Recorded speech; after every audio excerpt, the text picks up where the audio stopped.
hei hi thenzol petrol pump khuwa tanga ai zol lampang lung lei lampang ngai zo ka son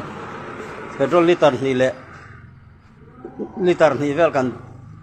la ai botola ti hian liter ni vel hian tui sikhi kanan da tui sikhi pawa ni vel oma so petrol pump so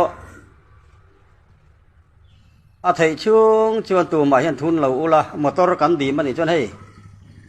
heti hi ni hi an phakar zia so then zol tanga lung lei road kho nai ber petrol pump so kho chunga mi so ni he petrol nei tu te hi heti kho phian an phakarin petrol a hen tu yan polna sa ni ti khriata liter ni lei point ti hian kanan da tha a ai zol hon phia kan ti kanan da tha jan khatan ri ka ti hian tui sik chu ti hi ni hi